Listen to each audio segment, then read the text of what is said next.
Hello friends, इस video में मैं आपको साउंड से रिलेटेड एक सेटिंग बताने जा रहा हूँ। जैसे कि आप फ़ोटो खींचते हैं या स्क्रीनशॉट लेते हैं या मोबाइल ऑन ऑफ करते हैं तो एक साउंड सुनाई देता है। अगर सुनाई देता है तो अच्छी बात है, अगर आपको उसको हटाना है तो कैसे हटा सकते हो, अगर उससे आपको लगाना है तो आप कैसे लगा सकते हैं। सिंपली आप सेटिंग में आ जाएंगे। सेटिंग में आने के बाद देखिए आपको साउंड एंड वाइब्रेशन का ऑप्शन दिखता है। इस ऑप्शन को देखने के बाद आप नीचे आएंगे। नीचे देखिए एडिशनल सेटिंग दिखती है। एडिशनल सेटिंग पे आप सिंपली क्लिक कीजिए।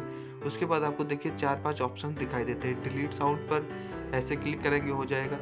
स्क्रीन शॉट पर, स्क्रीन लॉकिंग पर एंड टैप साउंड पर। अगर आपको ऐसी वीडियो चाहिए तो हमारे चैनल को लाइक एंड वीडियो को